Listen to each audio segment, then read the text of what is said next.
Property के विवाद को लेकर अपने ही भाइयों से झगड़ा होना कोई असामान्य बात नहीं है। गोवा के सबसे डरावने भूतिया घर की कहानी भी इसी तरह शुरू हुई थी। दक्षिण गोवा के सेंट मॉल में स्थित डी मैलो हाउस गोवा के सबसे कुख्यात प्रेतवादित घरों में से एक है। इस भूतिया घर के साथ एक अतीत जुड़ा हुआ है। यह कहा जाता है कि इस घर में डी मैलो भाइयों की आत्माएं रहती है।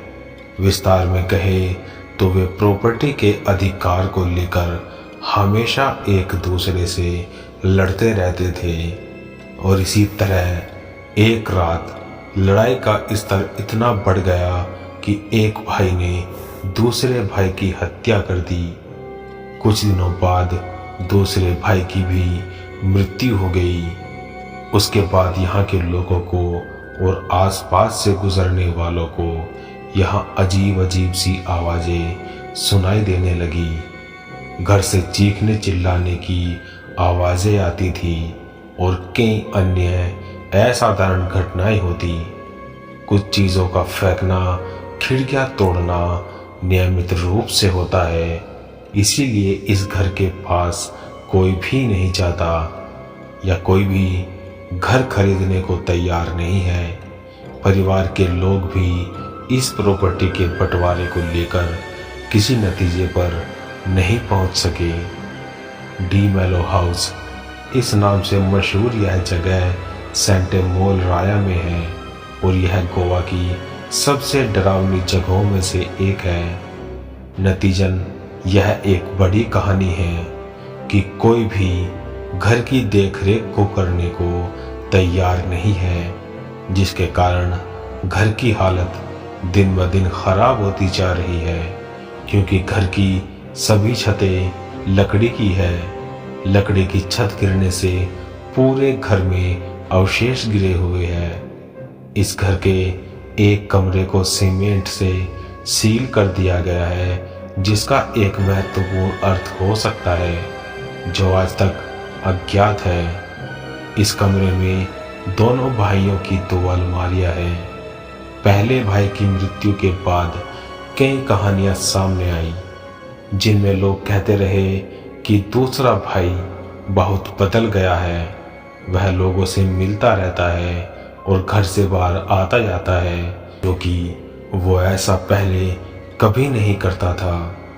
दूसरे भाई की मृत्यु के बारे में अभी भी लोगों को ऐसा लगता है कि शायद अपने ही भाई की जान लेने का गिल्ट वो बर्दाश्त नहीं कर पाया और उसने आत्महत्या कर ली, या फिर उस भाई की आत्मा ने अपना बदला लिया।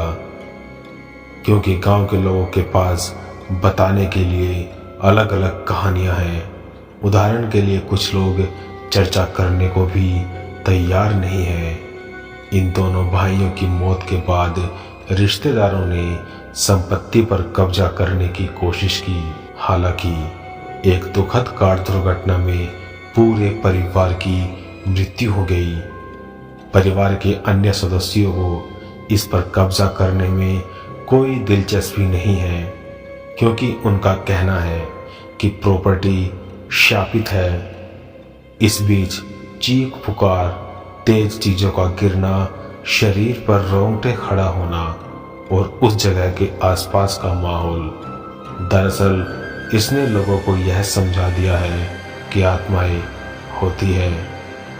यह घर इतना अनोखा बनाया गया था कि समय के साथ यह एक ऐसा स्थान बन गया जहां बहुत सारे लोग घूमने आते थे।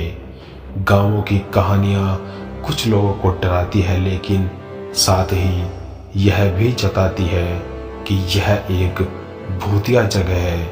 इसलिए इसने लोकप्रियता हासिल की, क्योंकि बहुत से लोग इस जगह के बारे में जानना और भी जानना चाहते हैं। डी मैलो हाउस गोवा में सबसे ज़्यादा डरावनी जगह के रूप में लोकप्रियता हासिल कर रहा है।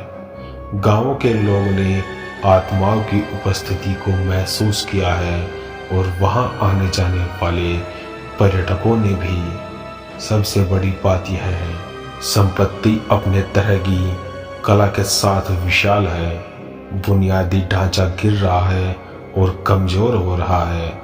हैरानी की बात है कि कोई भी इस स्थान पर दावा नहीं करना चाहता और ना ही इसे बनाए रखना चाहता है।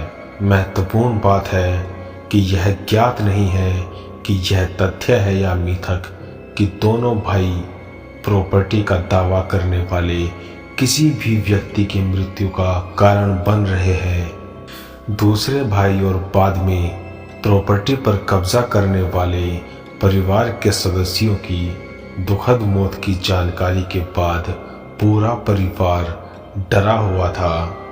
हालांकि यह जगह देखने में खूबसूरत है लेकिन डरावनी भी है।